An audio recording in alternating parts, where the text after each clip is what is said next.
Squeaky, squeaky. Needs a squeaky puppy. So you guys can't hear the squeaky puppy because she stopped squeaking. Hey everyone, I'm Surreal Canine.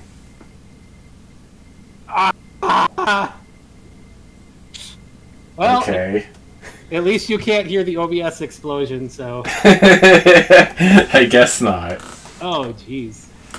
I can only hear it when you have it be a thing with the thing. How is my audio? Okay, I'm good. Just needed to check.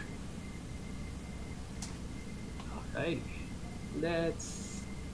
I'm gonna get the game started first, and then...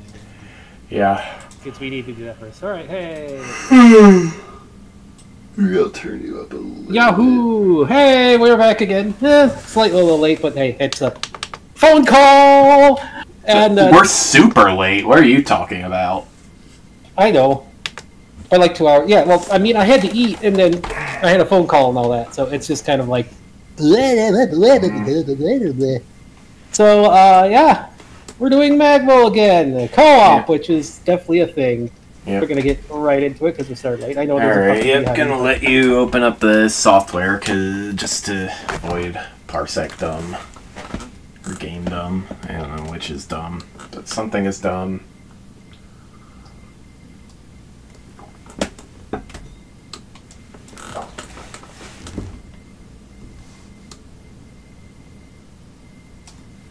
It sure is a thing. Yep, you good to go? Yep, Okay. I just want to make sure this overlay thing I turned on will actually, like, display my health easier for people to see, but I guess that's not the biggest deal. No, not that. No, parsec. I'm not trying to start Neo 2. Go. Ba-ba-ba-ba-ba-ba-ba. There we go. You in? Wow. Yeah, I'm here. Yahoo! Yep. So how is this going to show my health? I can change this thing back, I guess, if we need to. I need to fix some stuff on here anyways, because I think I had speedrun mode on when I was... If they still haven't fixed that, unfortunately, or else I would be like... There we go. There, that'll work. I'll just change this back to what it was. Okay. There. Now let me make sure that we have speedrun mode off. Okay. Wait, where am I? I don't see...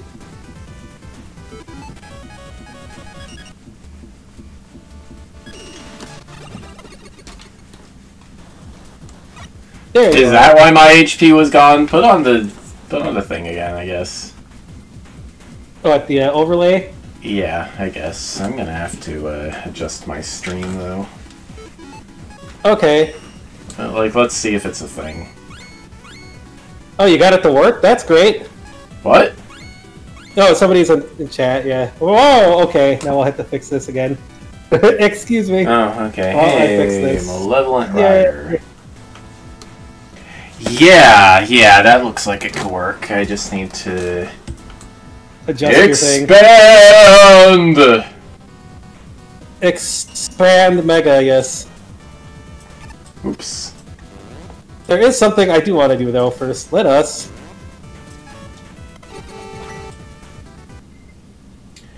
There we go. We are now a thing. Oh! Oh! Okay. I finished it, but still. I unlocked this dude somehow, and I went through the absolute hell level.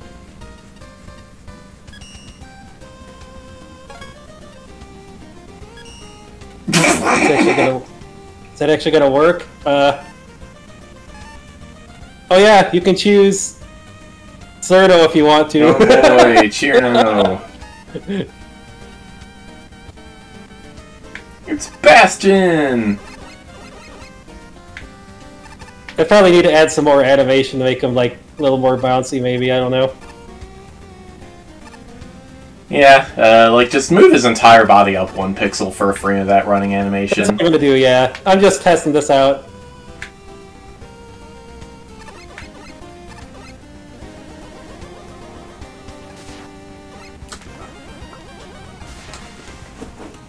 Yes, I even have a custom Mega Buster thing.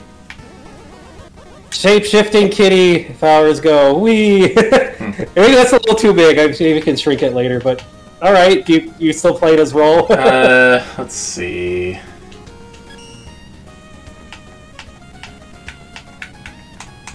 Of course I can't change it myself. Who do you want to be? I don't know. Yeah, I guess I'm sticking with roll. You're gonna go with roll? Alright. Yeah, I just need to move the sprite down a little bit, yeah. Yep, that's all. I just need to improve the walking animation. Whee! Mimic kitty, go! Yep. So yeah, for those of you who don't watch our other projects, Bastion is the protagonist of Trails of Creation, our formerly Dungeons & Dragons roleplay. How I get this to, like... I don't know how I get the overlay to work with the, like, Mega Man thing. I'll have to check that out. Maybe I'll just shift the hues every time it charges? I don't know. Ah, you mean the palette. I see, it's not changing the palette like it said it should. Yeah. Oh, that sounds like you need to fix some stuff. That... I followed the instructions. So, I don't know. Yeah, I followed the instructions, so I don't know what that's about. It isn't... Amatsu says you might have it on the wrong white mask colors. The wrong white mask colors? I don't think so. I did... Yeah, it was exact. Unless saving it is like... saving the JPEG file messed up the colors, maybe. Like, it has to be exact... Oh, yeah, you never want to save it as a JPEG. That's what it has to be. What?! That's like... what the... I think it's JPEG or PNG, I think, actually, maybe. Okay, PNG makes a lot more sense than JPEG. Yeah, because I don't know what's up with that. Because I did do things the right way there, but... Yeah, it's PNG. Yeah, I was gonna say, like, what kind of idiot game developer makes their assets require JPEG of all formats? It's like, are we trying to make Sweet Bro and Hell Jeff here? Maybe it's because I have Bastion as, like, white, and white just isn't working, but then the other color isn't working either. It's the same colors. Fan here. Okay. No, I have it set up correctly. I don't know what's going on with that. Alright, well, let's go. We were in the middle of Tier 2, and we're still going to be doing Tier 2. And Roll is getting patient. Look how impatient, look how jumpy she is. Calisthenics! I do not know what is up with this. I don't know, it's the right colors. Yes, we are in Tier 2. So let's go deal Tier 2. I have it set to the right.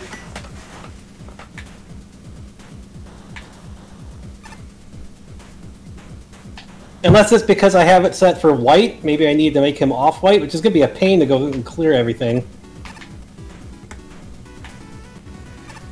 No, because, like, Mega Man and Roll both have white eyes in their sprites. Yeah, but maybe it doesn't. The white does not work for masking. Trouble in the Fortress by Zeta. Does this guy have anything? Did we talk to this guy before? Yeah. Okay. It's Lloyd. Let's go. Yeah, it's just the sprite I was working on, so I got to just do a little more. So the masking isn't working correctly. The animation was working. I just need to adjust the sprite. Yeah, I'll just have to make it like up and down a little bit. Yogi Haga! That was me forgetting how to slide. Yeah. I mean, if I have to replace all the white, it's going to be a huge pain in the butt. But,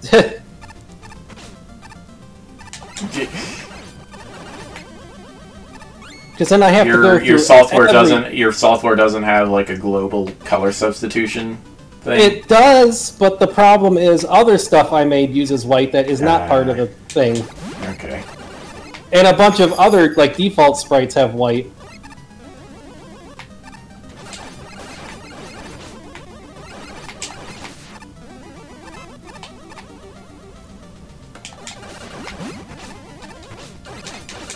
Thank you. Oh no. Oh! Hard secrets.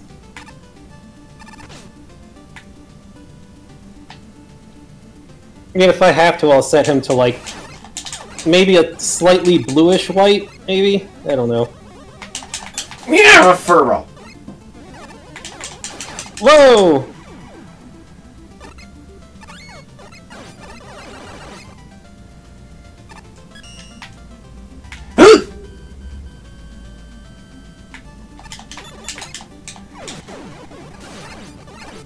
I'm super good at this game, guys. I forgot about the awful mini-boss there. That is a terrible mini-boss pairing.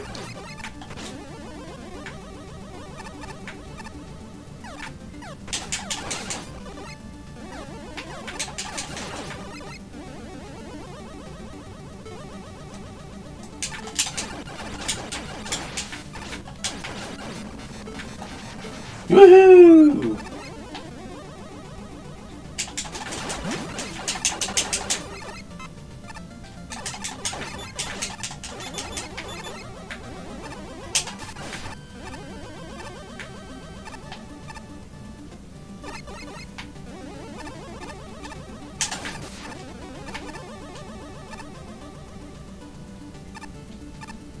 I do like that the charge sound effect fades out. Yeah. Ow.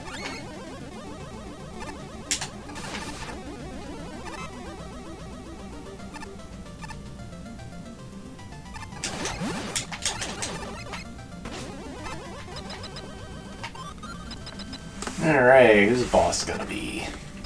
I don't even know if there's anything up there, but...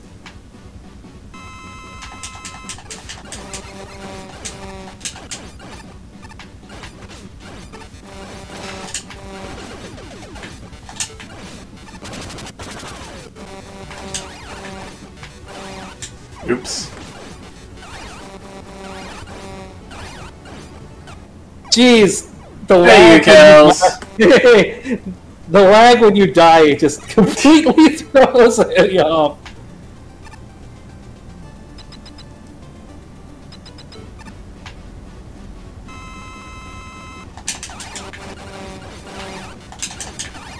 Oop.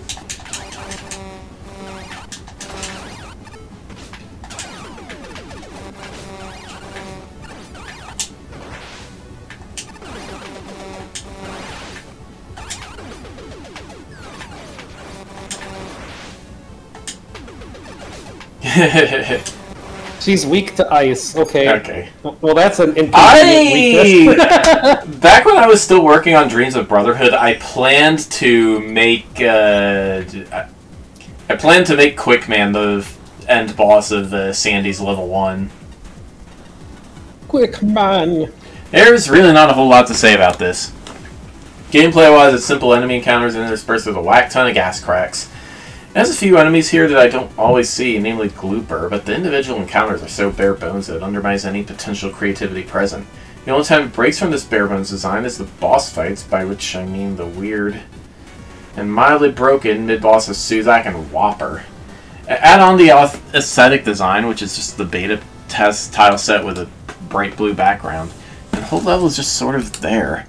I do remember encountering a dev kit crash here once, but when that's all that sticks in my head, that's not really the best indicator of quality. I'd advise something more involved for the next round. Sorry, nothing.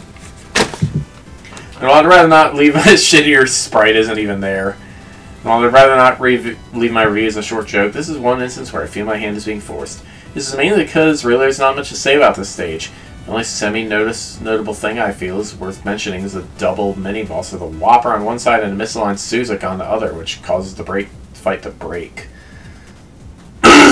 Otherwise, this is an incredibly bare-bones level with very basic room and enemy layouts. There's not much more to it than that, unfortunately. Like an afternoon's work, very lackluster. Default tileset and single-color background make the stage look really dull and uninspiring. Enemies don't really combine with the stage layout or with themselves. They're all just kind of there, not really posing any real threats. Some okay use of the Wave Man steam, but it's too basic as a primary gimmick of the stage. You can skip the entire upper portion in the token room. The Ringman mini-boss isn't even looking your direction most of the time, so I want to teach him about manners. The boss is just a standard fight with Honey Woman. Don't know why she's there unless she was mastermind all along behind the whole fortress takeover plot, but she's just a cute little bee. Sure, I'd love to playtest your clearly still in progress level. Obviously, you'll need to add some background graphics and swap out the default dev kit tileset, as competently used as it may be, for something resembling a fortress. The premise falls flat without the aesthetics to back it up. It's also hard to tell what's a bottomless pit and whether the nice sounding, slightly quiet music actually fits the intended atmosphere. In terms of gameplay, the level is off to a decent start. A few introductions might catch the player off guard, particularly to water spouts, but most are fine. I'd like to see a couple power-ups, even though the average player won't need them. More focus in the asset selection, several things are used once and then forgotten, and more deliberately shaped challenge arcs. The second encounter with an asset is usually easier than the first. No complaints about checkpoint placement or level length. Challenges tend to be spaced too far apart and lacking in complexity. More inconveniently placed water spouts, like the one on the second Gachapon screen, which would inject some urgency and trickiness in these largely unremarkable challenges. Diagonal water spouts could be really interesting if used outside the decently hidden token room. The best parts of the level are when hazards corral the player into tight situations, like the battens at the end or the mini-boss fight, which, despite the steep learning curve for newcomers, works better than it has any right to. The level is absolutely playable, but only one text box and a consistent gimmick are the only things giving a sense of direction. If you bulk up the challenges, re-examine the difficulty progression, and update the graphics, then you'll be in good shape for another round of playtesting before submission. Not much to say here. I'd describe this level as an inoffensive, simple level that desperately needs a different tile set. Gameplay did not have much challenge to it, and I would have liked to see the gimmick pushed a little further. But despite these issues, the end result was a playable, and sometimes that is success in itself. Typo. A. Playable. Clearly this is the work of a beginner, and the level shows some understanding of the basics. There were a couple of specific issues which held the level back. The tileset used is meant for testing and not for finished levels, so it needed changing. Some of the enemies are only used once, where more focused levels will pick a few enemies and use them repeatedly. The Phoenix mini-boss was placed incorrectly and ended up in the floor, and the Whopper was facing the wrong way. Finally, the steam wasn't introduced well and comes as a surprise in a way that can damage the player, where ideally gimmicks are introduced in a safer manner. A second pair of eyes would have spotted most of these issues straight away, so make sure you get your level checked in the future.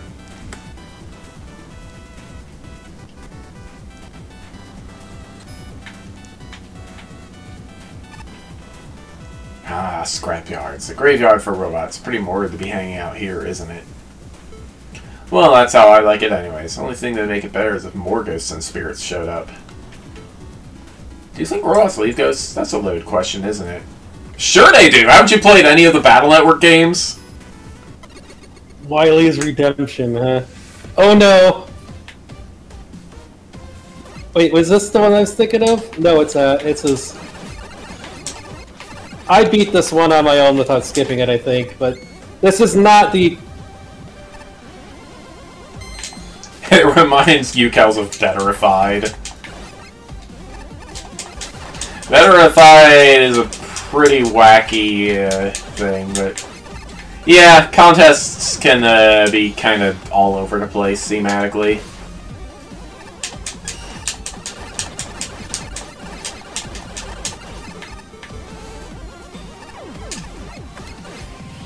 some pixel perfect jumps in here, yeah. There was a cool Battle Network themed level that got submitted, but was excluded for violating the no custom weapons rule. It replaced the chip system of the games too. That's cool.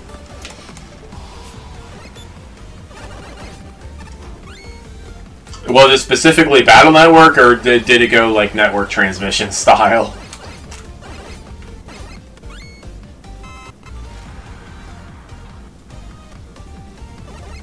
Huh.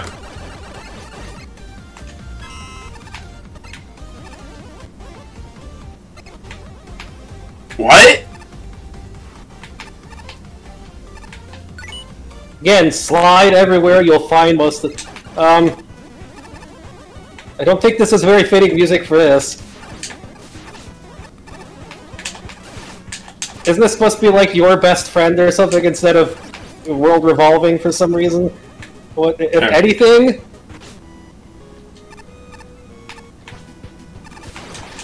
Is this like a Kirby mix of this song? What the heck was... I don't know. Just sounds 8-bitty to me.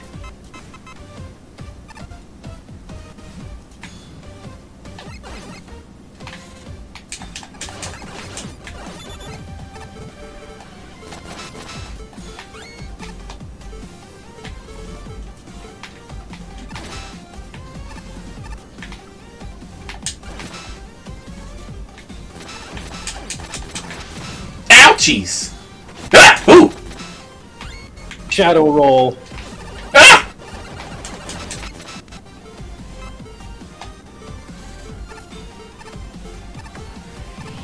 Oh shoot! Did we lose the key? Oh no, we have the key. Good. Where's my buster?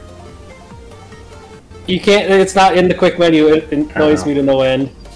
Oh, that's right. There's two paths. Wily's cooling system. Oh no! I remember why I used the skip in this. Wily's melting system.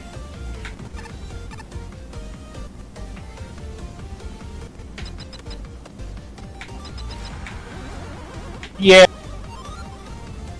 I mean, I've been speedrunning some of the stuff in here.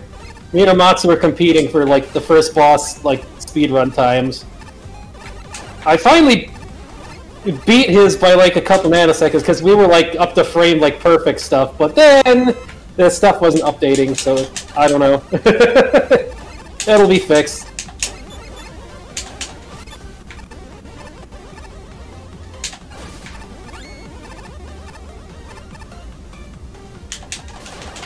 Squid. Goodbye, Squid.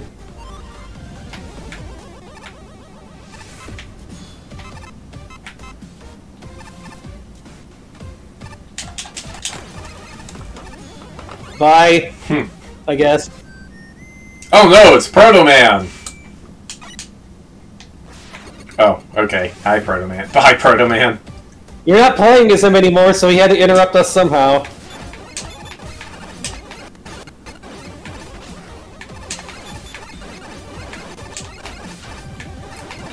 There's a virus in Battle Network 1 that basically copies that guy's design.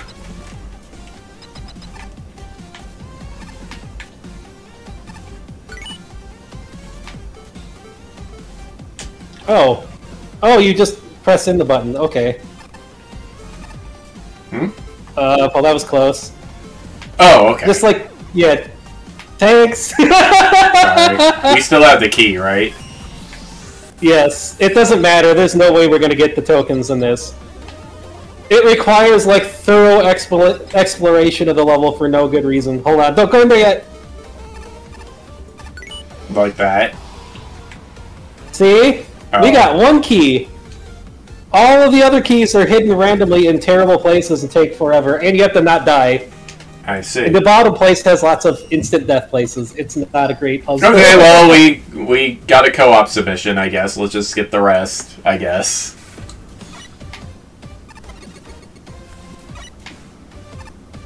Ow, the judges decided this level should be skippable because of how tedious getting a second element is. If you die even once, you're locked out of it and have to restart from the beginning. Ugh, my leg! Fragile Man over there has all the details about why this is skippable. It is also tokened by that second element. You expect me to find all those keys, hold on to them, and not die once? They're not even very good back scratchers. Anyway, feel free to try the level, but we've made copies of all the elements and tokens if you can't be bothered.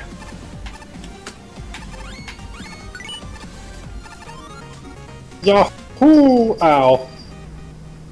God, my freaking arms I don't see. store.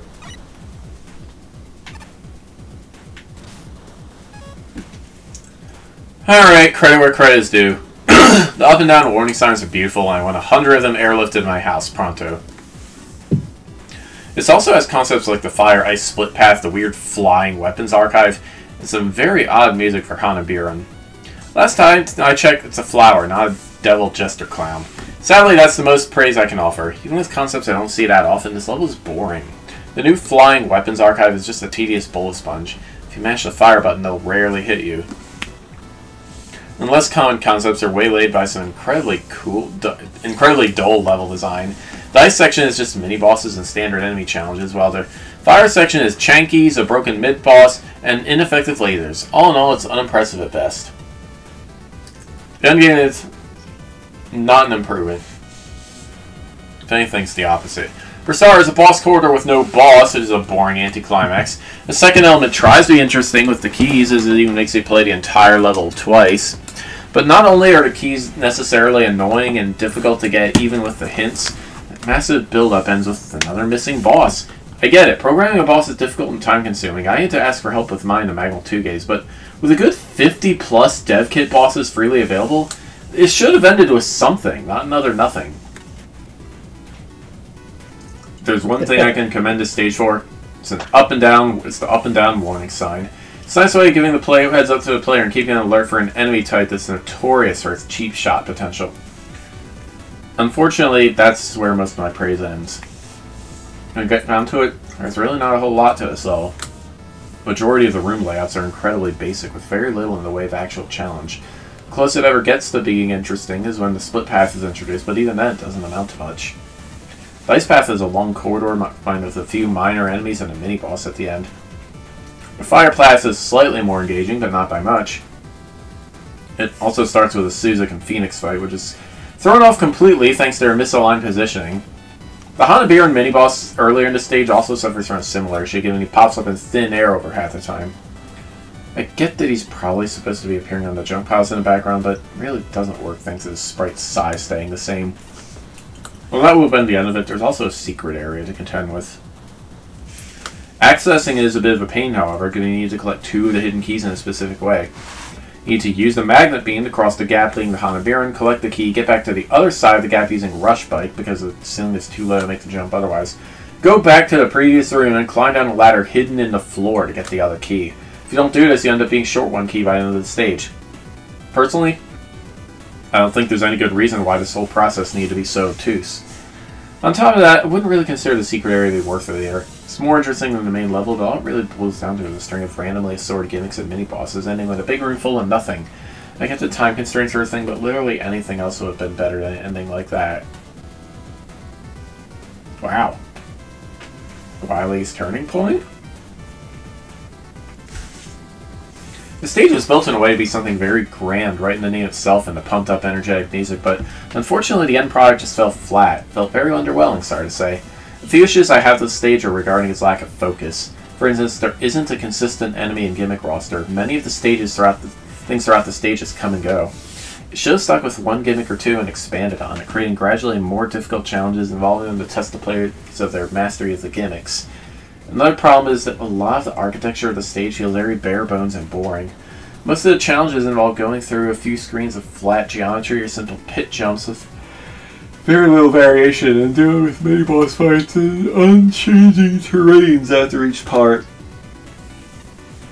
The idea of key hunting for a bonus area is neat. However, 2 particular keys, second and third ones, are very annoying in the way you have to collect them in order due to how the screen transitions were set to prevent backtracking. The second key is especially bad for requiring you to make it over a low ceiling gap forward and on the trip back, or else you're forced to redo the stage again just to be able to get to where the third key is located. The poor grammar and text formatting with the dialogue boxes aren't helping the stage's case either. The Wily Archive enemies are really odd. They only ever show up at the beginning of the whole stage, are extremely durable but also very unthreatening due to their slow speed. Thanks to their large health pool, they also contribute to the annoyance of the key hunting due to the aforementioned key obtaining issues. forcing you to start the endeavor over for each failed attempt. I do like the cute little warning signs for whenever you come across pits with up and downs in it. Nice little heads up for a player to prevent from being cheap shotted. The extra area is honestly not much better, with the problems from the main portions being still prominent.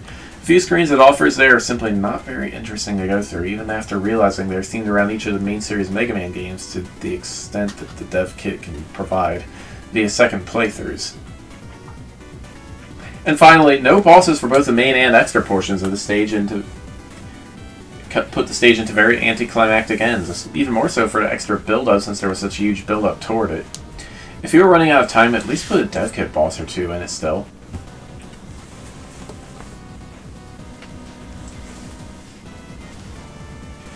I want a level that tells a story. The story I'm getting here is that the level has no idea what it wants to be and that you refresh it out with apostrophes when you wrote the level name. So you smash together 5 unrelated levels, loosely connecting them with a theme of things popping out of pits, miss some details like lava collision and proper mini-boss orientation, add an irritatingly precise and prolonged scavenger hunt, and finish with a big dramatic build-up to nothing, which might be funny if the player understands the level's scattered sense of humor. The soundtrack is, nice as it may sound, is stylistically all over the place. Enemies and gimmicks are haphazardly introduced and promptly discarded.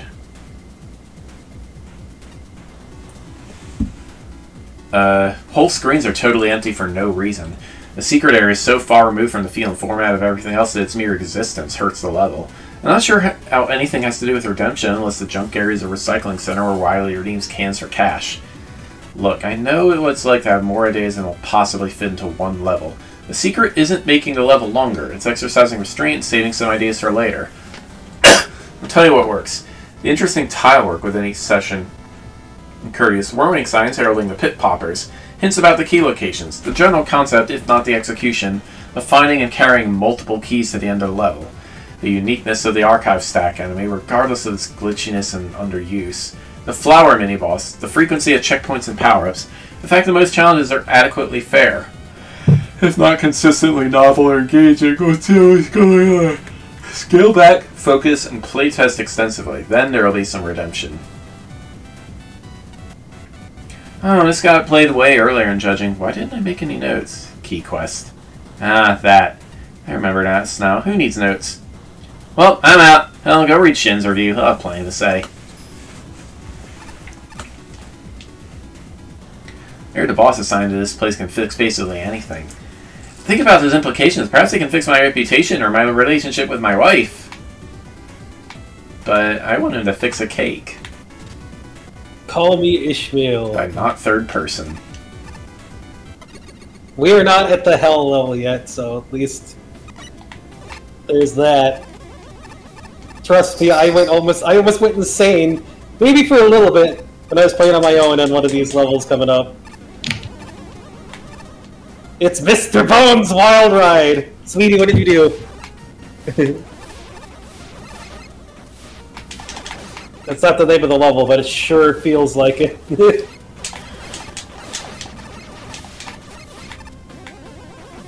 So I finally looked up what Skibbity Toilet actually... Wow. Well, some of the ice doesn't have water behind it. You mentioned Skibbity and the part of the level features just nope the heck out for... Even the level wanted nothing to do with Skibbity there.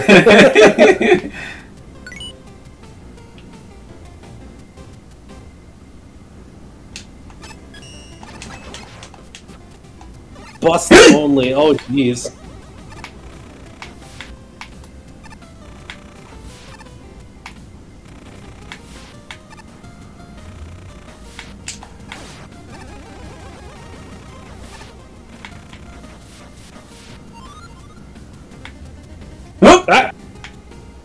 That was weird. I thought I was up the ladder, but I was not.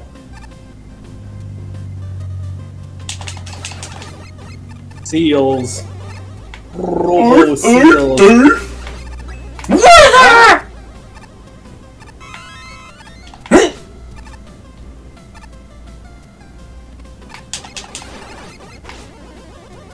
Ow.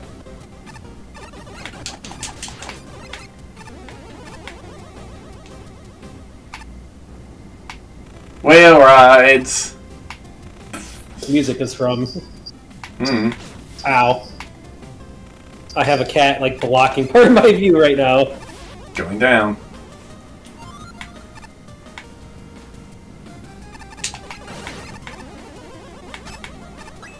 Bye! Well, this is not, a two-player level.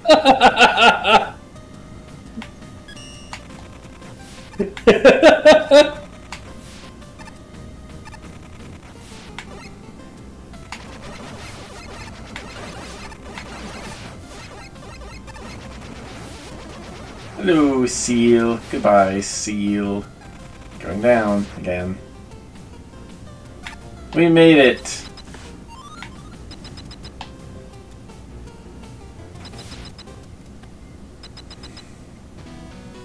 Hello, Splash Woman. Wait, there was no checkpoint. Ow. There was no checkpoint, huh?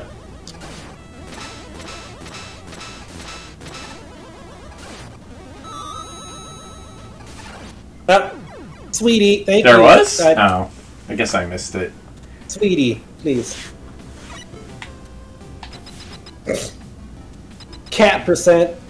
Oh hey, that time I got to beat your time, Amatsu, by like a couple like nanoseconds or milliseconds. I had Cat in my lap too, because she was insisting on being there for the entire ride. Stop kicking my hand. What was that weird animation? Mega Man was like pointing his buster up to the right. I've never seen him do that before. I've never read Moby Dick, but I got the reference. Still, this level exists. I like the beached Moby that introduces the platforms, and the idea of riding Mobies through the bottomless pools is a neat one. Props for the larger platforms, making it more fair to fight enemies on top of them. Unfortunately, this doesn't really do a lot with them. There's Canapellas, sure, but you can just ignore them and make it across easily. It does get a bit more interesting when the crystals are involved, which makes it a shame that crystal droppers are forgotten so quickly. Otherwise, it's a really short ice water level. The enemy set is alright, with Wall Blaster avoiding the typical bad placements, and the use of water and shield blocks is appropriate for the gimmicks. There's also something of a difficulty curve. The level slowly gets more involved as it advances, but it ends very quickly and ultimately never goes anywhere substantial. It's not frustrating, but it's boring. Still, I'd love to see the Moby Fairy again. What if I don't call you Ishmael? What happens then? I got a hangnail I need to clip. You read this one, I guess. Jokes aside, I want to like the song a lot more than I currently do, but I can't really ignore the major faults here. The main hook of the level are the Moby platforms, which, while they're a charming idea, I don't think were used all that well. The enemies in the crystal generators pose very little threat in the way of knocking off them, mostly thanks to how big the actual platforms are. Even if you did fall off, though, the post-hit invincibility time is enough to save you from the spikes and hop back onto another whale. There's also a pretty noticeable sound glitch that replays the water splash effect whenever a new Moby spawns in. Besides that, the rest of the actual level design doesn't feel fleshed out enough. The platform and enemy configurations are pretty basic, to the point where you can breeze past it without really paying much attention. The only exception to this is part with the out position to cross the jump from a small chain of ice blocks. That segment actually got me a bit more invested, but unfortunately, it was about the only really memorable thing I took away from this stage, beyond its main gimmick. For what it's worth, I do think this has the potential to be a really neat level. It's just that the level design and the Moby platforms need more polish to fully realize that potential. Apparently Malevolent Rider can't hear the game over me. You can't hear music too loud when... Huh, okay, hold on. Let's see.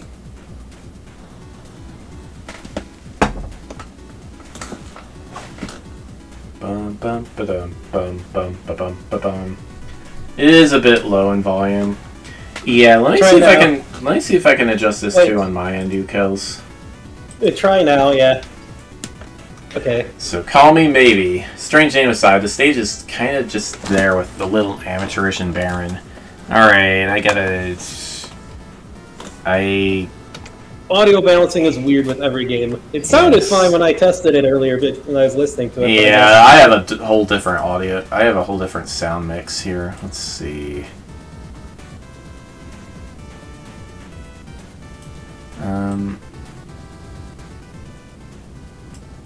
Alright, let's try that. The whale platforms are a funny, silly idea, and they don't function any differently than regular moving platforms. Either way, the stage doesn't really do enough with them. They're there to pitch you a ride over a pit here and there, but that's it. The stage could have used more expansion to have its main gimmick utilized more. Other mischievous quirks of the stage include weird splashing sound effect when the whales spawn and move into the room from off-screen. Some background tiles get cut off, especially the chill block where the water is missing entirely. Oh, and Splash Woman is here, I guess? Hi! Some minutes ago, and never mind how long precisely, having little or no zenny in my purse, and nothing of it particular interesting on shore, I thought I would sail around a little and try to get into the volume mixer again, because I missed something. Oh no. There we go. How's that, you Kels? And see the watery part of the world. It was visually homogeneous and full of tiling mistakes, and I fell into an unmarked bottomless pit and died. Hang on, that's a terrible story. Let me start again. I know it's not the most professional level in the contest. For starters, there's some obvious issues with missing water collision and rapidly repeating sound effects, but the music is pleasant, and the design gets things right that so many others get wrong. Introductions, difficulty progression, challenges, power-ups, checkpoints, layout, length. It is so refreshing to spend under 5 minutes beating a level that has a logical flow, clearly defined sections, a balanced difficulty, and a structure of teaching and then testing a player. I enjoy when familiar enemies are repurposed as something unexpected, so it charms me to spend so much of this level riding Mobies. Mobies? Whales. There's definitely room for improvement. The first section has a lot of empty space. The last section gets repetitive, Wall Blaster is underused, and Rush Jet can bypass most of the level without trying, but there are also some very solid setups. Ice blocks are consistently used well, especially that one with that one ow-ow. And falling crystals pair really well with whales. I only wish the whales would have made it into the boss fight. That would have been exciting. This is a simple stage with a little bit of charm. Giving personality to a moving platform does the level a bit of a theme. The whales are used reasonably effectively, but you did end up repeating that challenge multiple times with very little difference between each one. There's a slight difficulty curve, but it needs to be much greater than a small incline. The level does look and feel like a frozen water stage, but the stage has a number of strangely placed tiles and an overall lack of detail. The level being completely blue makes it feel very samey and unremarkable. There are a few interesting places in the level, such as the room combined with Chillman Block and the Crystal Droppers, but a lot of the level is fairly dull and repetitive. By the way, the title is a Moby Dick reference. Not a book I've read, so I had to look it up. Oh, I had to read that in school. I didn't! Uh-oh, is this it? Glassy Plains. A Raptor 8.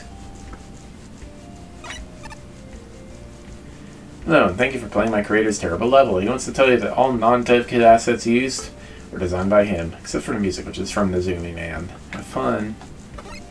I think Rabcow played in it. What? Saved in the nick of time there.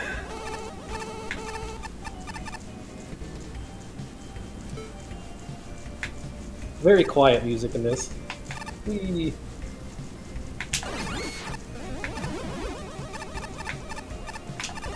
Flurblurb!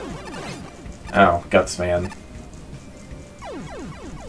Kitty kicking my hand.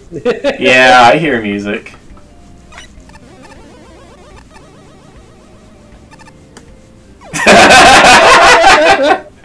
That was some good jumping there, Fox. It's really hard to move my hand right now because she's like doing her death grip ninja kick like bite. She's like, no, you can only pay attention to me.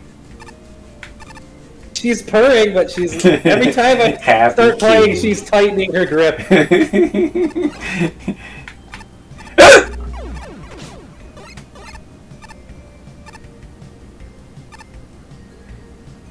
Yes, those platforms are the reason Dave and Nez never beat Mega Man 1.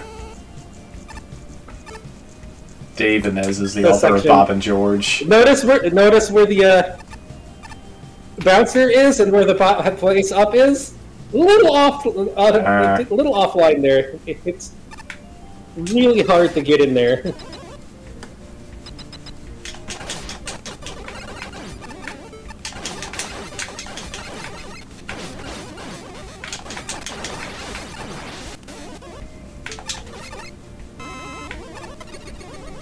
There you go. Going up.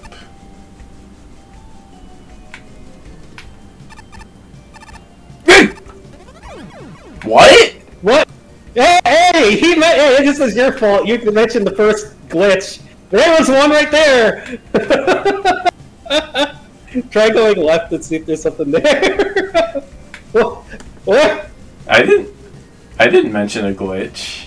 No, somebody in my chat was mentioning this as their love with the first MAGMML glitch. Oh. And then that just happened.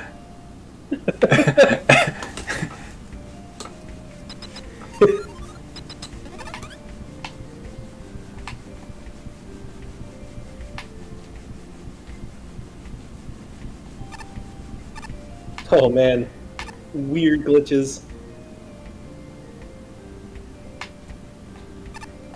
Iga! I completely misinterpreted all of that. Have my arm, please, sweetie. Sweetie I need that kitty. to play a game. Sweetie kitty.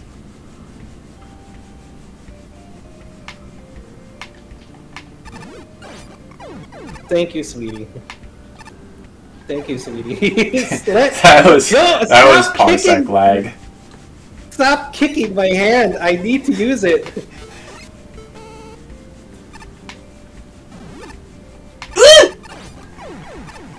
Sweetie, please.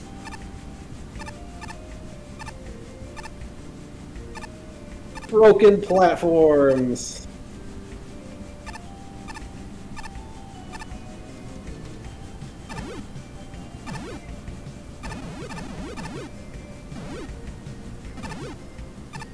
What?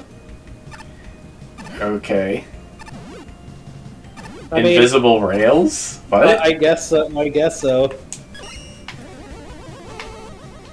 Okay, I guess that works. It almost didn't work. Thank you, Eddie. These levels don't have tokens. Wily port. But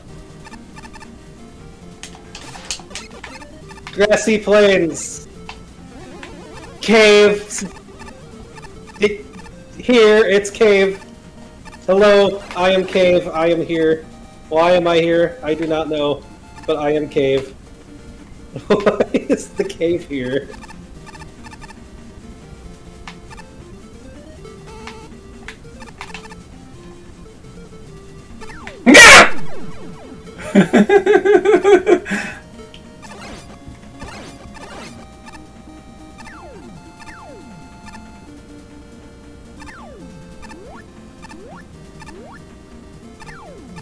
Slide whistling! Ah!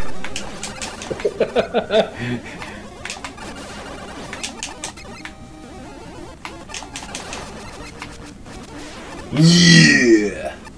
Alright.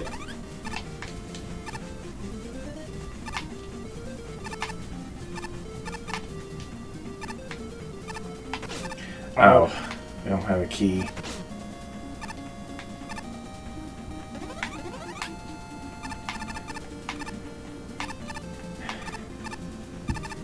Here's the key. Now we have a key.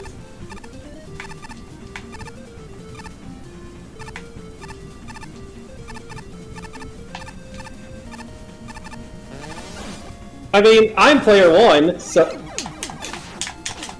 it shouldn't have even happened there like that, anyways.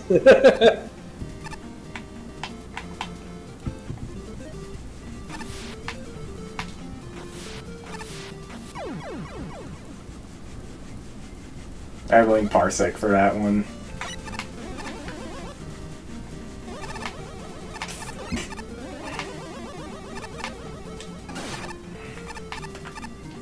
Oops. Gah! The Met came back. Gah!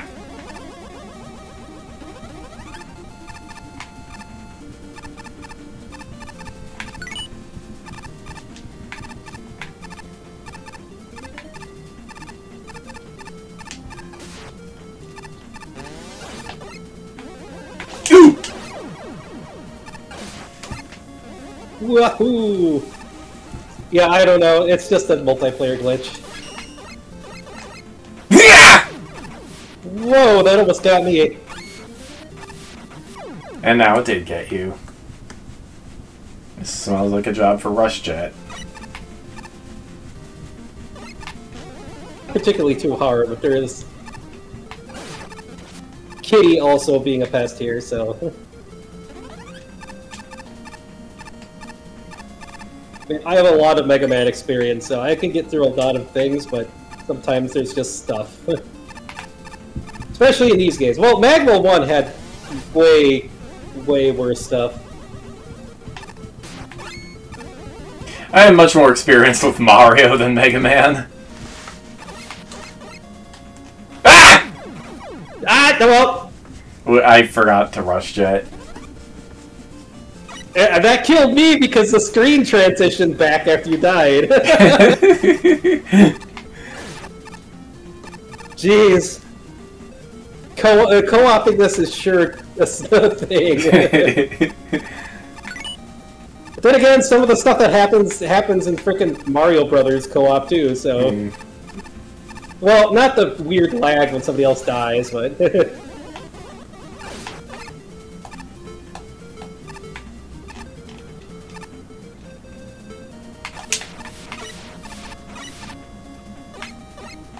Yay. I am facing the right way. Yay. Hey, the kitty. We did the thing! If I had the skills, I would make something for Bastion to grind, rush-wise, but... Just turn Susie into a bunch of vehicles, I don't know. Whoops.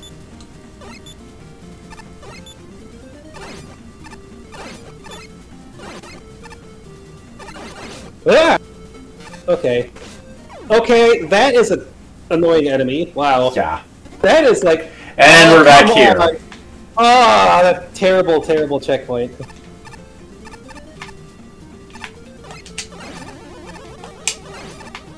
I don't know where I'm bothering. Go with my hand, please.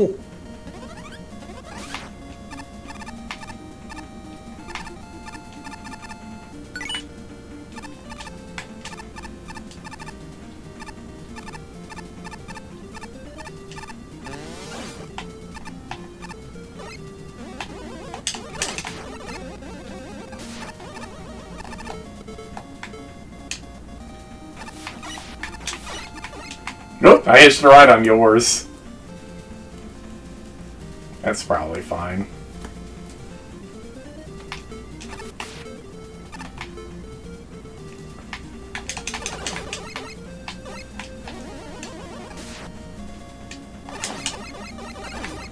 Watch out for the bees. They are really bad. Boob. Ishka says boob.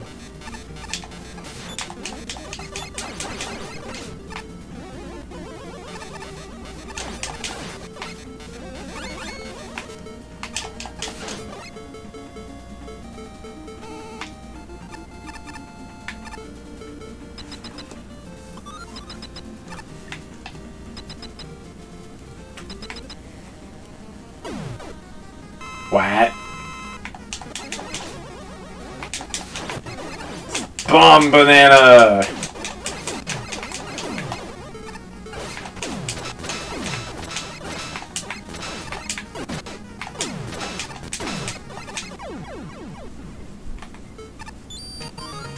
Woo! Hello. Hello!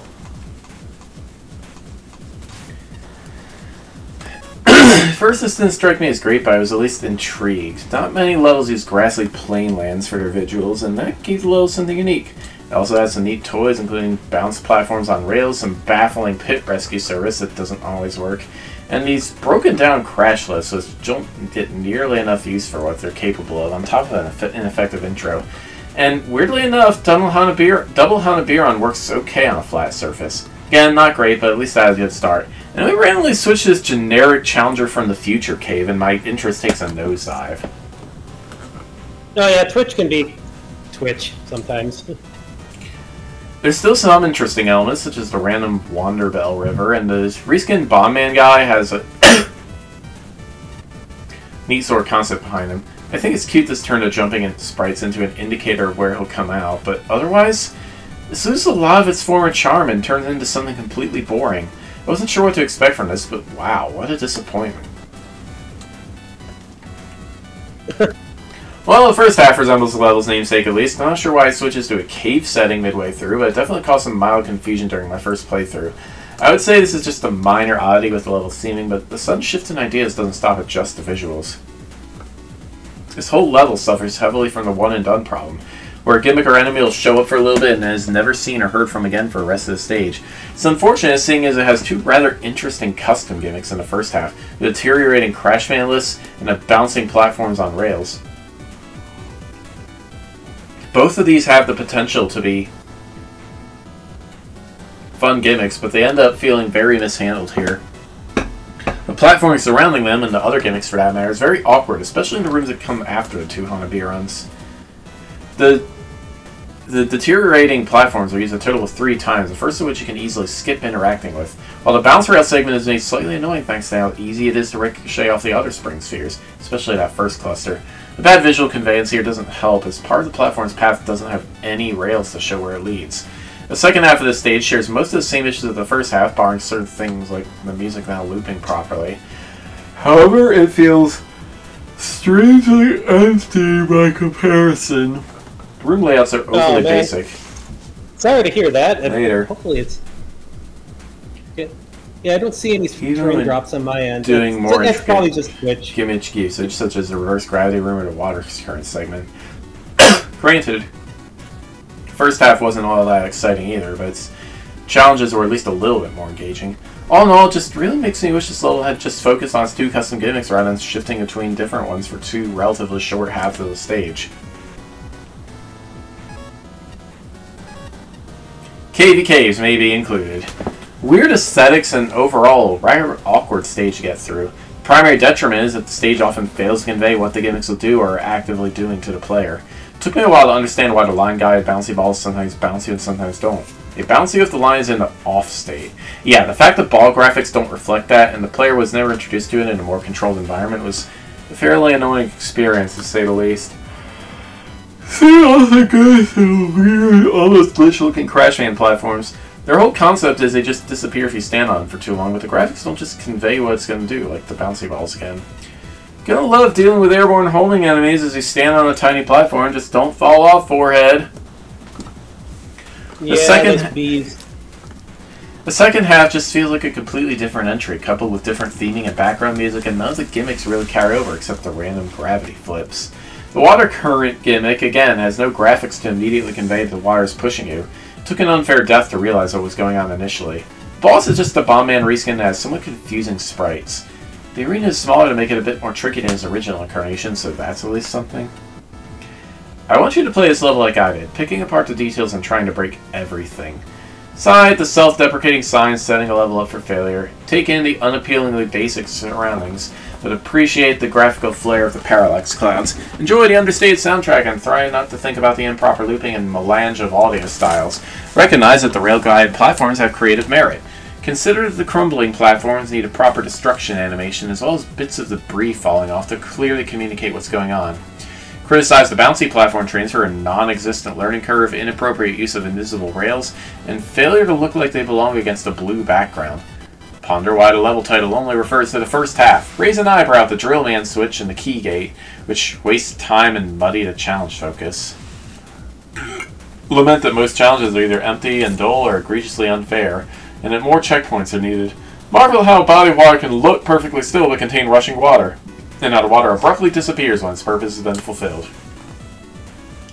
Observe that the only way to determine what's a downward screen transition and what's a bottomless pit is to throw yourself in. Reel at the boss's incomprehensible appearance and inconsistent vulnerability to magnetic shockwave. Replay the level and avoid almost every challenge with Rush Jet. Enter every screen transition with the intent of crashing into something on the other side. Notice the invisible solid objects riding around on the moving platform tracks. See what catastrophic nonsense you can achieve with Magnet Beam when gravity is reversed. Hop on Rush Bike and try to push against the wind for a truly surreal experience. There's a lot to work on for next time. How the springs on wires are taught is so poorly introduced that I almost asked the dev team if the stage had broken. Given that as the core mechanic in your opening area, not the best of starts. Still, I can't go too hard on this, really. It's clearly a beginner's effort. It's fixing for future stages. Several screen transitions straight up kill you if gone through wrong. Either by being shunted out from a wall or just plain not having a floor to stand on. Suddenly invisible wires that you need to know exist, and let's just say the music looping in this stage is unique. Yeah, this is a level that was not really tested now, was it? And areas in the final portion of the stage often feel tacked on or are frequently just devoid of any content, or with the gimmick showing up once and never again. Stick to just a few, otherwise the level really does also feel devoid of challenge. Another recurring issue is the death pits simply aren't labeled as such via graphical changes. Given that the way forward and instant death look exactly the same, you can see why this is an issue. All that said, I think the idea of wire riding springs has potential, and honestly, the water rush at the end of the stage is a fun idea. There was an attempt at a new Robot Master. He's you know, it's cute. This is somewhere where a custom object was needed, since he still had a hitbox even when he's supposed to be a warning, I guess. Yeah, not much else to say, really. Learning stage design is a gradual process. My recommendation is try looking at the source game some more, especially the later ones. See how it works. Learn from it. The staff have us working overtime now. This area is being used for the tournament. And in that time, I have found all sorts of odd things lying about. Old machine parts, ripped out documents, highly dangerous toxins, miscellaneous fruits and vegetables. Next thing you know, I will find a child hiding in the scrap. Quint's Met Factory! Quint's Met Factory. By, I didn't see who. Pluto! Acheron intensifies. Bridge closed. Recent meteor showers destroyed the bridge and need to destroy it. Sorry for the inconvenience. That doesn't bother us. We have Magnet Beam. Magnet Beam does not help. Nope.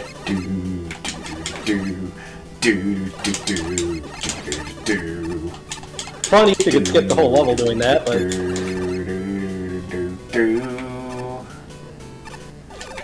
What is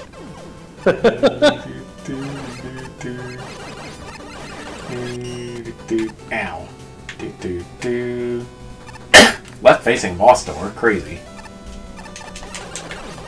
Not the first time I've seen one. Alright, no, excuse me. Cursor, please move.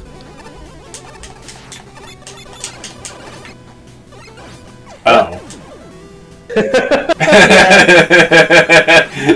That was a spike. An awkwardly, ow, play spike, but it was a spike.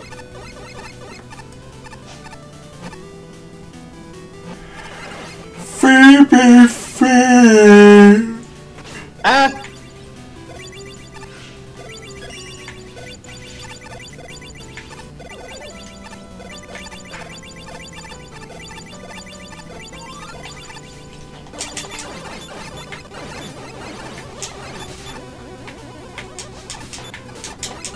Oh, that was weird.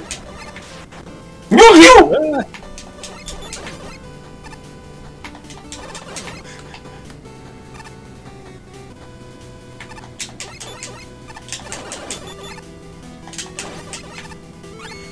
Music is fine. Makes me. Well, we'll miss one of the remixes of this, I heard. I'll have to find that again. There's a really good one. Yeah. Urand has one of those. What? A remix of Pluto's theme.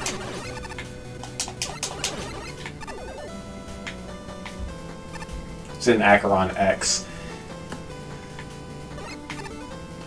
What? Did he mix up left and right? I guess.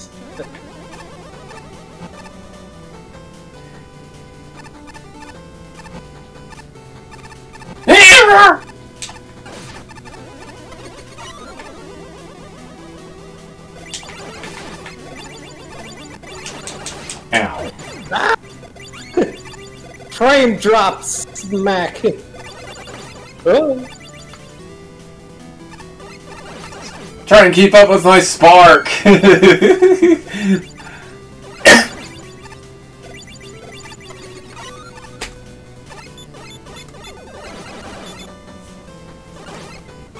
Feep, feep, feepy, feep. Feepy? I haven't heard her making much feeps. I think she's sleeping. Whoa, She's a sleepy feep. Hello, Mega Man. I see you tried to find a way to kill me and destroy the factory. Laughable. You have two choices. Die, or go into the teleport on the right to go back to the bridge. Or both, apparently. Just getting you back. Okay. I mean, it's... Oh, I need to click on Parsec. Yeah, there we go.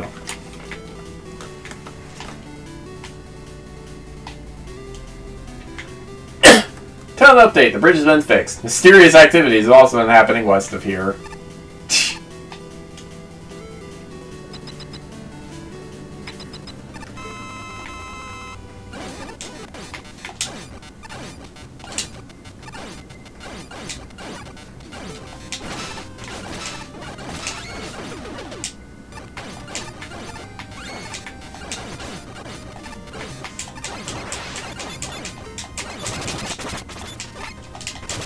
Ow.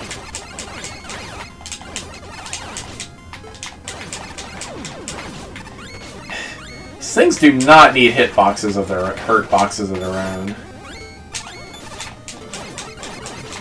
I don't even know if this boss has a weakness. Outside of just camping with this.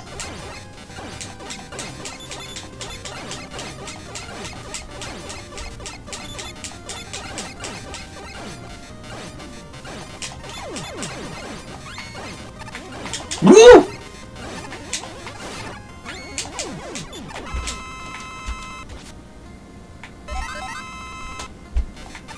Oh, I didn't get both of us, huh?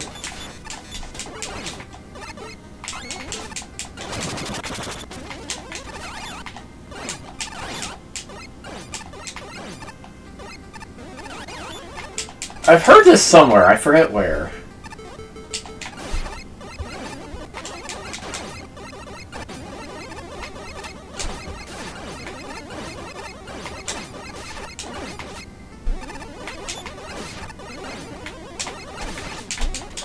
Ah! Yes! That sure is something. Oh, is it a Castlevania game? Maybe. Oi, not a whole lot of stuff to talk about here, really. The enemy says standard fare. A few different mets, wall blasters, and fire tellies. Fire tellies are somewhat effective on conveyor belts, but otherwise the enemies here largely exist to be shot at, nothing else. The gimmicks are a whole lot better. Wire platforming is something we haven't seen before. And outside the fire telly combination, the conveyor belts are similarly standard. The purple acid pools that turn red are a little odd, and they're probably the most interesting aspect of the level of the timing challenges. Unfortunately, the most noteworthy aspect of the level would be the broken checkpoints, at least when I was playing it. The checkpoint one locked at the giant met cannon is for the room below it, allowing you to skip the boss entirely with retries. More importantly, the checkpoint is for the Quint training area is completely busted, taking you out of bounds and forcing you to restart the entire level. Stumbling on that was not a pleasant experience. These have been fixed for the main game, but it really hurt the functionality score with me. Play test your checkpoints, folks! There's also a custom boss here. Unfortunately, the Met Machine is basically just the longest, most needlessly tight metal Patan fight ever. But it also flies when it's almost dead. Glad there's something here, but it isn't terribly interesting. There is not much to discuss with this level, sadly. The aesthetics, room layouts, and enemy placement are all pretty basic, with those last two especially being a problem, since it means you can breeze through most of the stage without even thinking. The settings involving the conveyor belts, acid droplets, and fire tellies are a step in the right direction, though. I'd still consider them a bit on the easy side, but at the very least, those sections are a bit more engaging than the rest of the level. Oh, the only really notable thing here is the boss. While I think the concept of a Met producing machines is sound, the execution leaves a lot to be desired. You can trivialize the first phase while standing in one spot while jumping and spinning the laser trident, while the second phase is basically a much slower moving Wily capsule that only spawns Met tools. All this makes for an unfortunately easy and rather underwhelming end boss. Overall, While there's sound ideas here with both the conveyor segments and the boss, they, along with the rest of the stage's design, could have done with a lot more refinement. Solus Packy Review! Now this is a charming little stage. Definitely has a feeling of being someone's first stage, but there's surprisingly some good design principles in place, like introducing each gimmick and obstacle in isolation at first, and later on trying to mix and match them. I like the cute little throwback at the end of going back to the first screen. The boss was caught me a surprise too. I was fully expecting a standard Quint fight.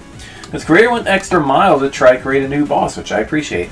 Obviously, the stage has some rough edges, so despite stacking on top of each other, and various screens being too spacious with not much entity density to fill them up. Stop right there. I'm suspending your level design license. No power-ups, a pile of touch checkpoints instead of one normal checkpoint, inconsistently labeled bottomless pits, blank backgrounds, and messy or repetitive tile work, teleporters which deposit you in midair connecting sections that easily could have been tied together organically. I know this isn't a professional level design contest, but these elements make the level feel especially slapdash and amateurish. The text leads into so many questions. Is Quint's Met Factory really too much effort to write? If the bridge was taken out by a meteor shower, where's all the debris? What is the Quint training you in, and what is it doing in this alleged factory? You mean the teleporter on the left? What if I didn't want to buy the potion? The fact that Laser Tridead and Rush Dead obliterate any sense of difficulty is a sign that challenges in architecture aren't nearly complex or varied enough. I see the stars and good ideas. Conveyor and Fire Telly, two directions of acid drops which need a color consistency check. The inconvenience of maneuvering around a broken bridge. But nothing is ever developed into anything novel or satisfying. I get no sense of purpose in the challenges other than to fill time between the bridge gag and the boss. I love what the boss could have been, but crippling weapon vulnerabilities, a dull middle form, a lack of visual polish, for example, Quint not mashing the controls like Wily and Cossack do, limitless energy spawning, no protection from enemies while the final form powers up, almost inaudible final music, and the possibility of the final form drifting out of the arena forever wreck the whole thing. At least there's a Yashichi, so I guess that's one power-up. Reasonable length, adequate checkpoint frequency, and appropriate music show some potential. If you promise you'll hand polish the playtest hard next time, I'll let you have your license back. The boss is kind of cute, even if he challenges backwards, since he reduces its attacking options as you will it down. Its first phase is incredibly basic. I think you could afford to give it different attacks as it lost parts. Overall, it just needed to do, well, more things. Even the second phase amounts to not much more than what the first phase offered.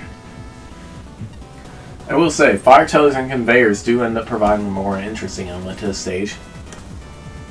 It's unfortunately the only combination of assets in the level. Everything else just kind of stands in the way, being a non-threat. Graphically, the stage is hideous. This is a sort of tiling that is used for placeholder stage layouts, rather than tiling the level to resemble an actual location. I fully recommend taking time to see how main series stages are tiled. Most notable thing is the bricks. Bricks should be staggered rather than just stacked on top of each other. But the big issue really is that the stage is this dull, and predictable, and repetitive. Screens seem to be repeated ad nauseum, or at least any changes are so minor as to be hard to notice and they end up playing the same.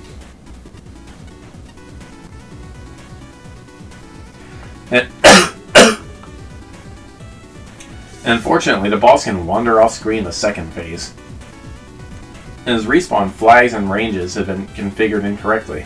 Therefore, he can despawn, resulting in a soft lock, as there is no longer a boss to defeat. This is clearly a first effort, I think, but the reason it ends up being an unfun stage is fairly benign at least, which, hey, is better than the alternatives. Look at level maps. You can find them online and with enemies and assets on maps from Mega Man 3 onwards, and pay attention to how stages are put together and compare your stage.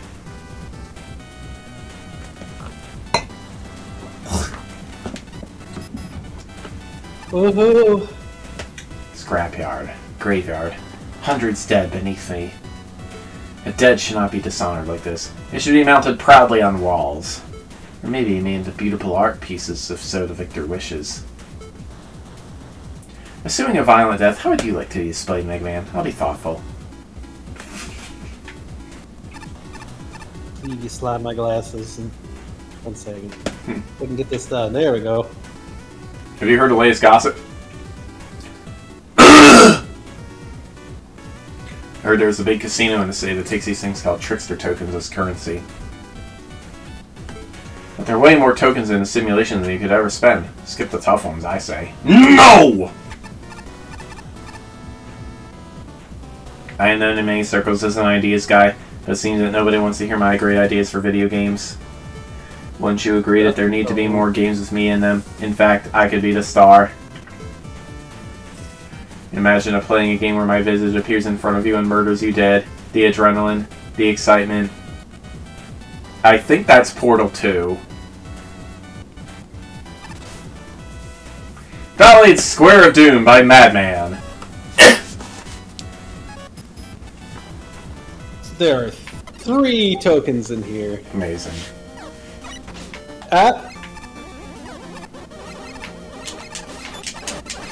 And of course, you get shot immediately when coming into the level. Unavoidable damage! Rome ain't gonna be happy about that. What? No, they just left the screen transition on.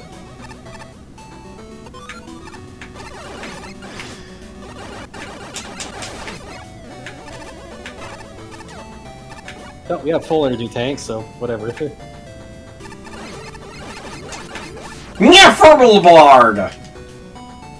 Well... That didn't work. Oh! No magnet beam? Nope, he disabled magnet beam for some reason.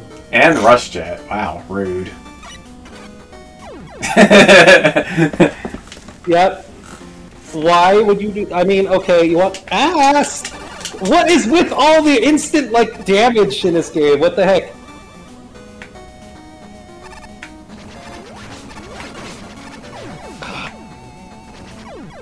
This is a terrible co-op stage. Is that the theme? Take damage the second you spawn?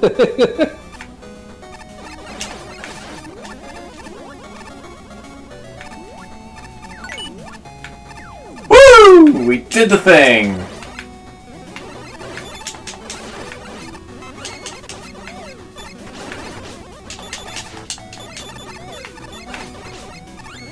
Sure are some annoying enemy placements in this stage. Wow, I couldn't even see that bullet until it hit me.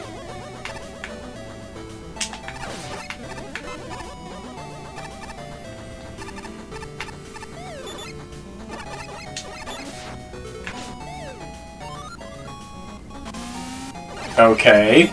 Now we're here. Fade to black, yes.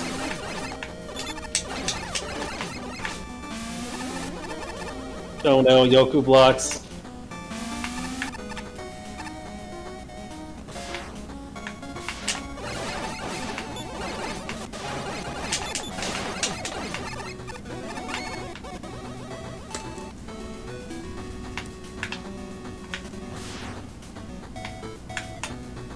Yeah, that didn't work. Hit R1. That's... R1, not R2. It just lets you slide without... Ouch! The unavoidable damage stage!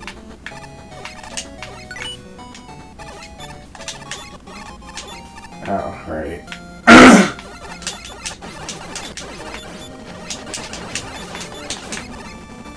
Woohoo!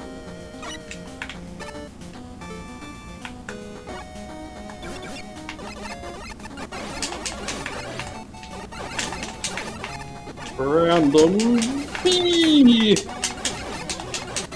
Hey, is it a bee or is it like a fly? It's hard to tell. Yeah.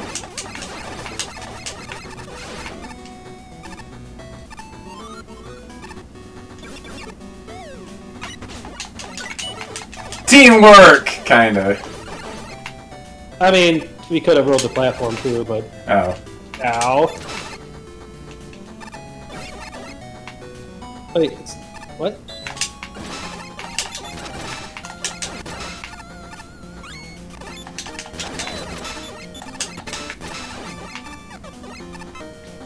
We need help! Frickin' Nutmasters, or I don't even know what they're called. Nutmasters.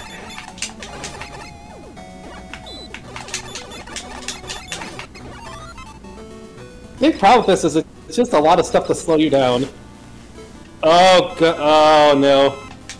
I mean, the title kind of gave it away. The worst boss in this. Does Ballad even have a weakness? If it gives us it. How about Ice Wall?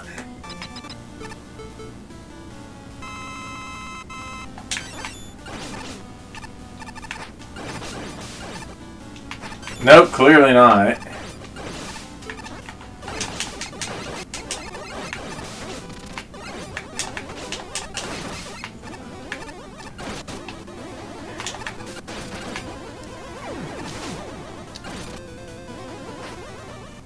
Ooh, well, that was his weakness, but I couldn't... What is? The stupid charge and dash through him thing. I really hate Ballad, man. He's not really he's not a fun boss to fight. He's very random too. It's kind of hard to like pick any pattern up out of him.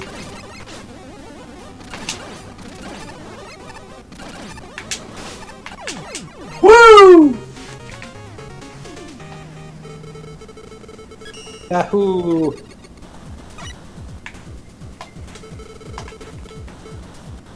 Disco dress. Huh, well, it's actually a square. Well, it's a little more of a rectangle, but it's overall pretty close. Outside of that neat detail, this is, well, there's not a whole lot to say about this, but I'm going to do my best. On the neat parts, makes good use of the Helimets from Mega Man 10, besides the one that inexplicably instantly shoots you as soon as you spawn. One particular highlight, mixing Helimet and Wall Blaster 2 with Jumbay, creating a tighter conflict than what the jumper usually enjoys. It also has some of the most challenging top fiends, the Buster only no damage. Pretty sure you need the charge shot.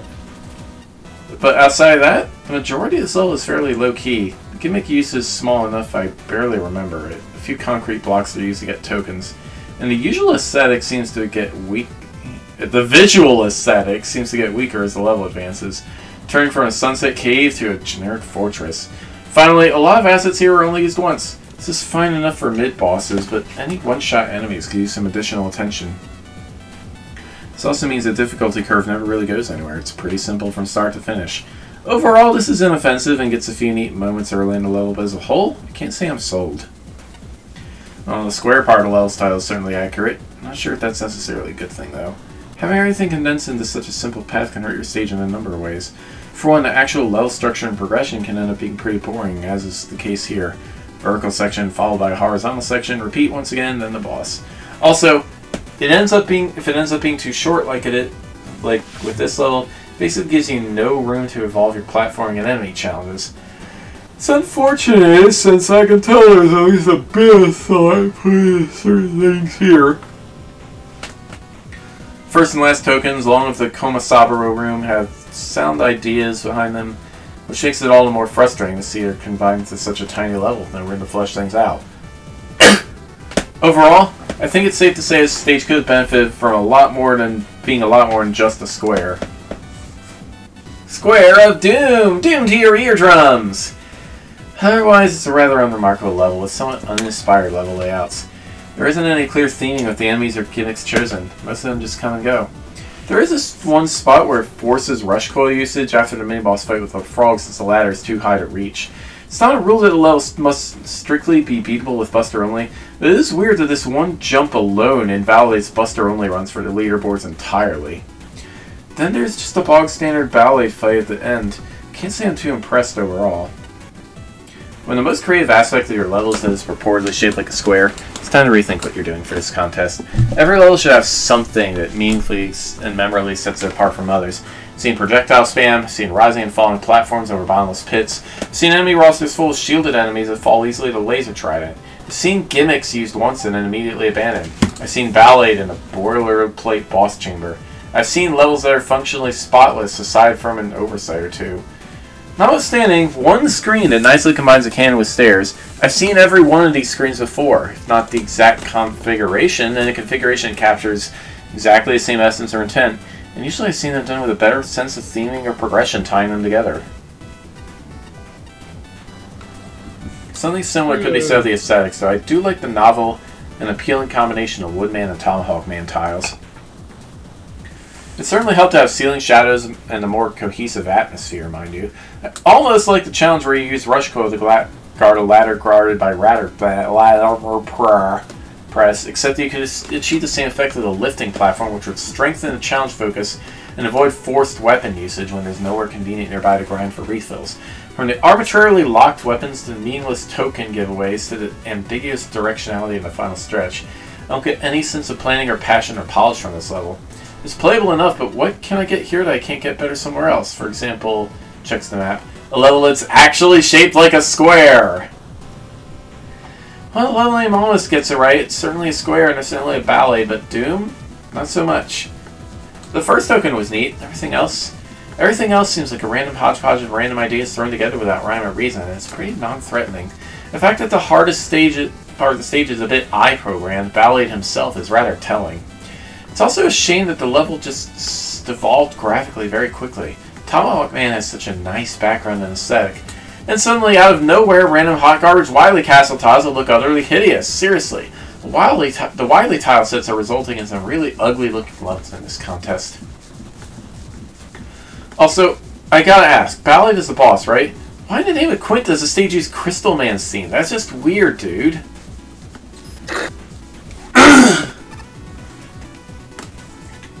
Can't believe this. Get a load of this, why don't you? Apparently that Ernest Will set some rules saying there were no explosives allowed in the gauntlet areas. What, too many explosion robot masters for you? Where's the booms and bangs?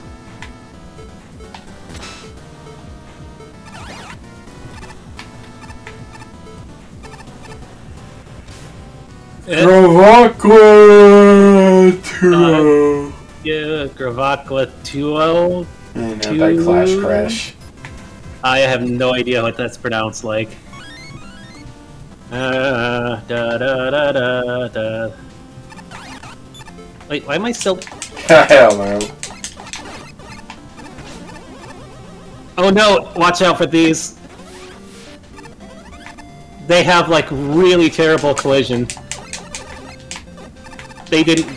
The person who made the stage made some pretty bad collision with these. See, like how far you have to jump for it to activate. Is it like that way in Mega Man 5? No. That didn't work. It's more consistent. It's definitely more consistent in Mega Man 5.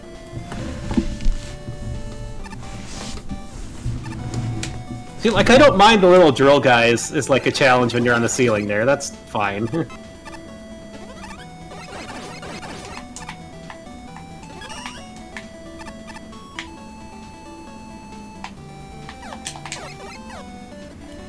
You can hit the Joe. Okay.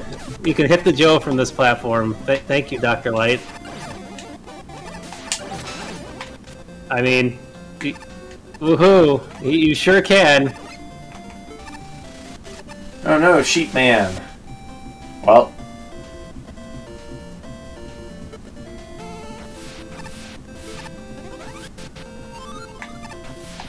What the heck? Okay then. It's Gravity Man.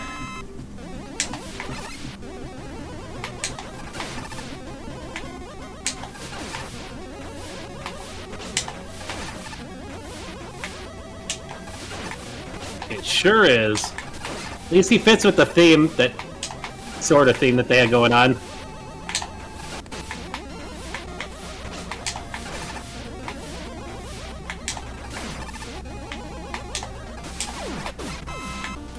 Oh, that wasn't the energy unit. That was energy. Yeah, this is what I have to wonder. Like, how does this work with the custom sprites? Probably borrowing Oh, okay. It's the weird sprite that looks like he's clinging to a wall. Okay. I would have said maybe they took part of a sprite from Rush Bike. No, there's a odd sprite. I was trying to figure where it showed up at. Looks like he's clinging, like he's peeking over a box or a wall. I just noticed it's meant for this. Gotcha.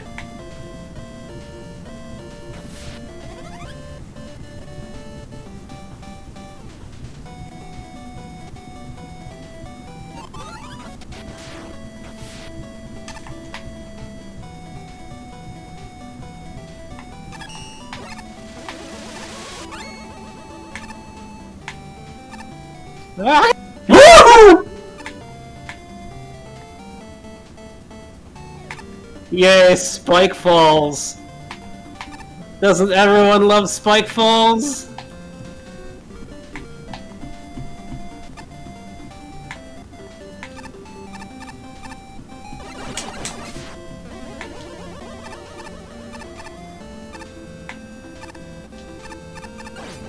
Ah!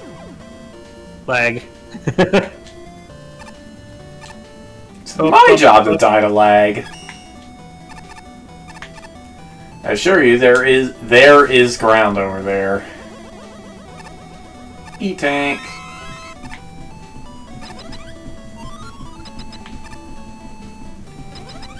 The point of that was just... Oh no.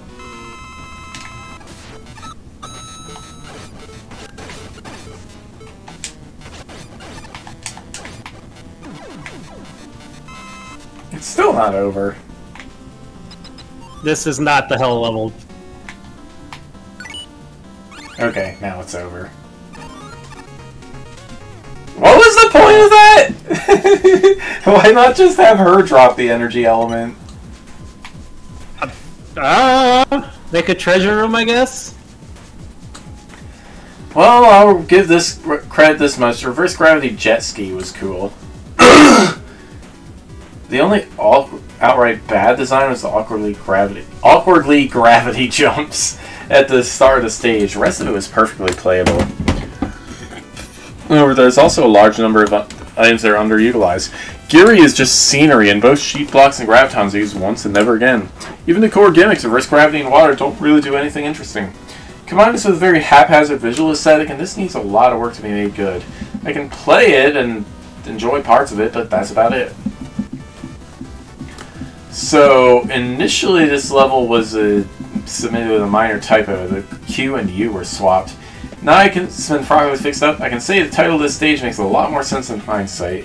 As for the level itself, it has some pretty obvious issues right from the start. Everything looks messy due to the jumbled tile usage, which is only further reinforced when water is suddenly cut off, both visually and functionally, by what's meant to be background tiles. That aside,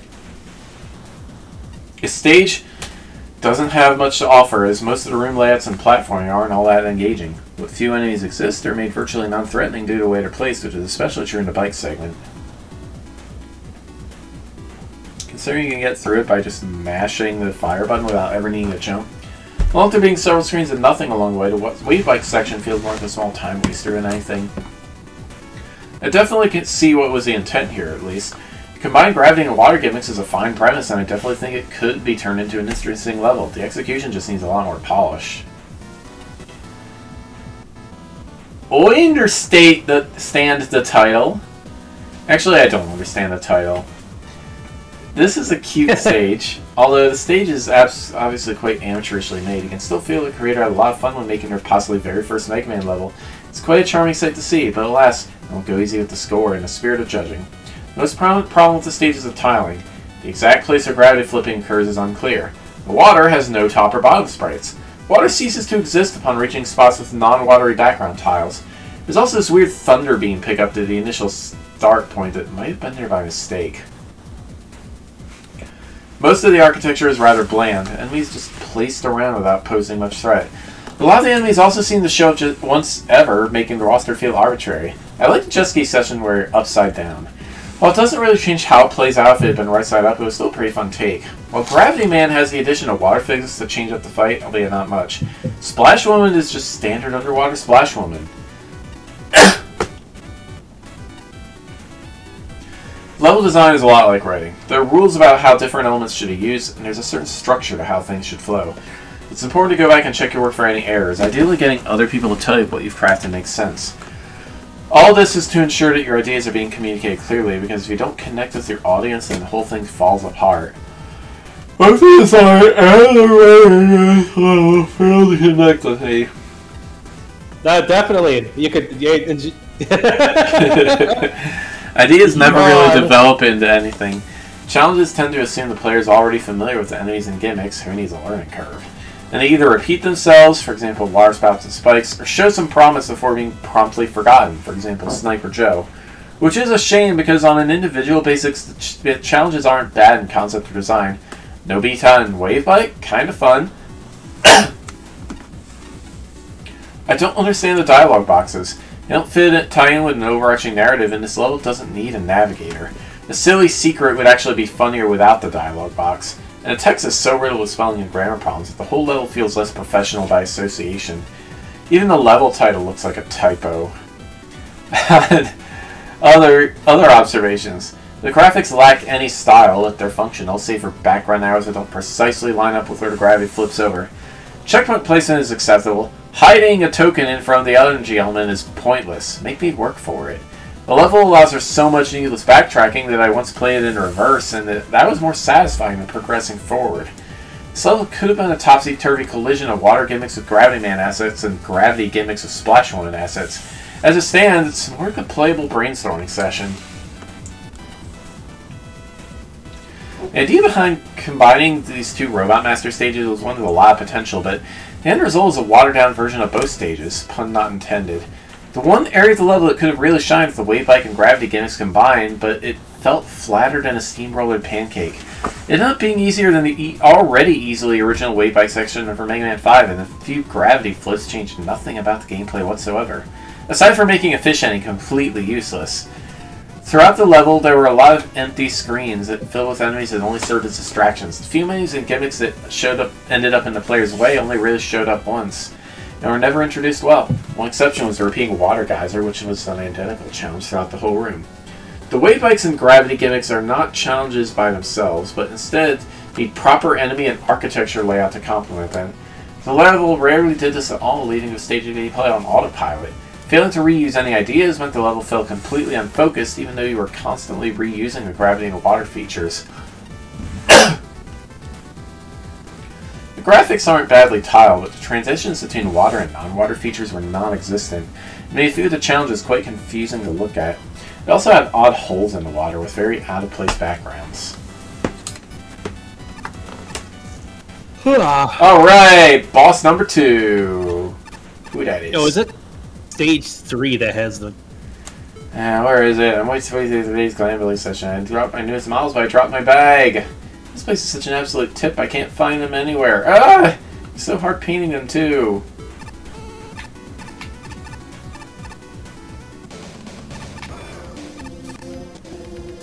Oh, new blood, welcome. We are the Scrap Workshop. We take joy in playing through the old analog pastimes of humans. And of course, finding relics at this age is fairly difficult. Not to mention, such retro gaming is getting exorbitantly expensive. Hey, fancy game of Space Crusade? We're setting up a down player. Just 50 bolts for today's session.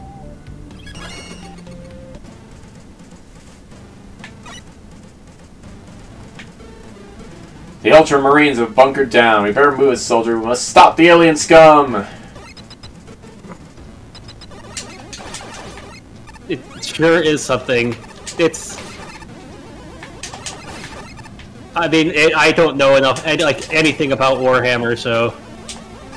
Oh, is that what this is? Yep. Woo! Log. Here! This is one of the stages I made to give out to prospective judges. See their reviewing style, etc. I had one goal with Space Crusade. Make it look like an earnest yet obviously amateurish level. Too many gimmicks, super quick sprite edits, and some custom content. Yes. Also, this is a reference stage, 440k to be precise. This isn't a one-to-one port of the stage the judges received, though. Need a few edits to make it a smidge smoother to play, hopefully. Oh well, knowing all this, how do you judge it? Ahoo!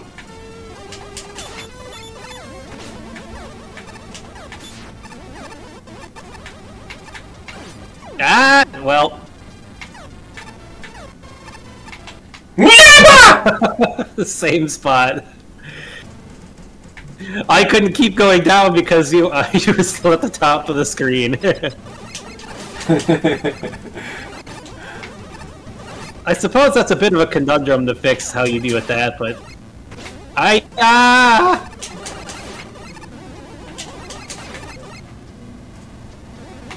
Commodore 64 music, man. I think it sure sounds Commodore 64-ish to me. Or a cracker program. Yeah. It's called a demo. What? Wait, what? What's going on? I think there's an invisible collision up there.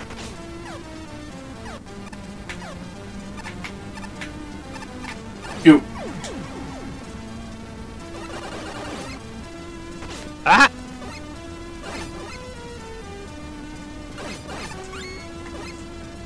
Just random thing. Ow! I have no idea what those faces are, other than they are faces.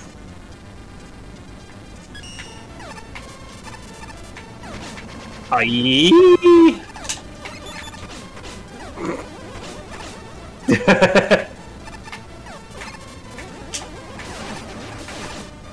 Ow. Yeah!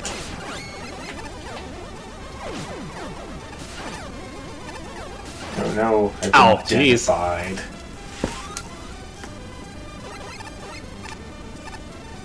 By the Emperor, we've detected a dreadnought. Be on your guard.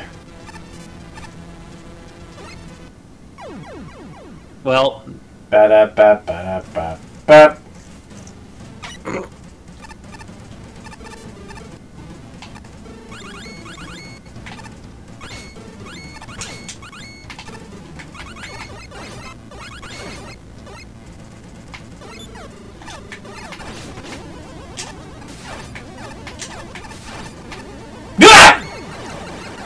You just dropped the platform on me! I didn't realize that could happen. I was like, how did you just die? Well, apparently I could drop a platform on you. That's pretty funny. If anything. Ah! Well...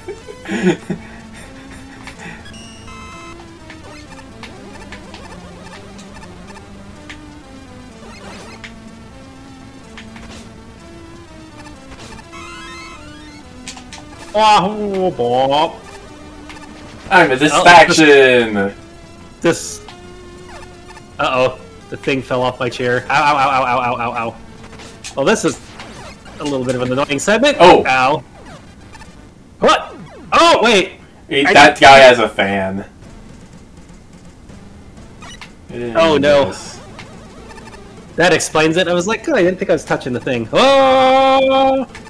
Ow. Ow.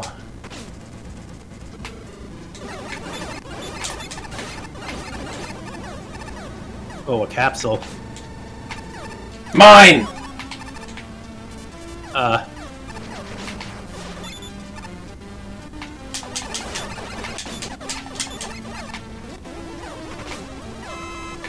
it.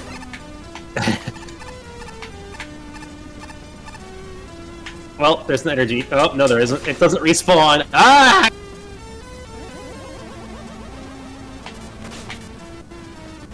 Oh, that's annoying.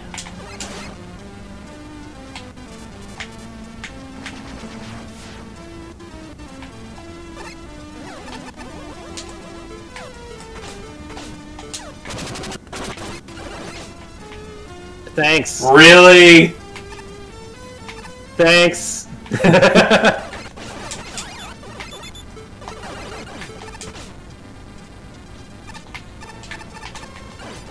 Ooh. A weapon of chaos is beyond this door. Good luck, soldier. Do your emperor proud. Yeah, chaos is cool. Either kill or be killed. It's all a service to chaos.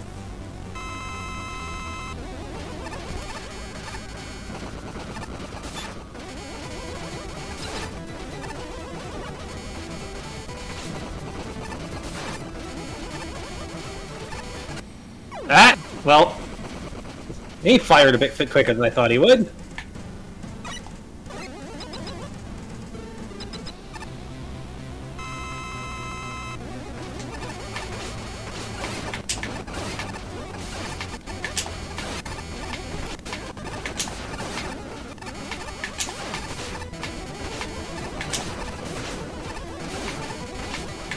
Yeah, it's just face taking.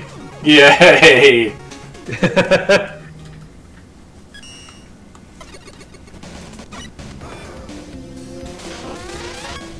Geary.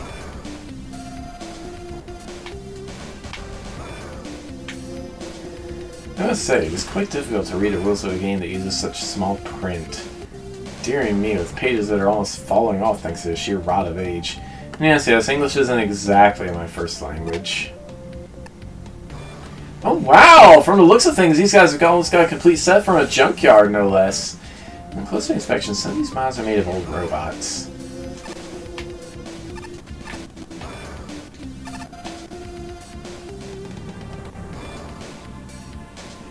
No! Just right. What is Capricorn from, anyways? I don't remember. I don't know. Gatman's World, huh? Oh no. Gratman's World. Aha! Here he comes! Make way for the king! Are you speaking to? Not you, Roll. You, of course. His Majesty the King, the despot of disposal! What the? Hey! Look around you at your royal subjects. A broken, trashed. I collected them all. Those you sent here. We tier bosses aren't supposed to be biased, but you make my lubricant boil! We scrap bots are the ones picking up the pieces of the Wily Wars. So in the name of the wrecked everywhere, I hope your warranty is up to date!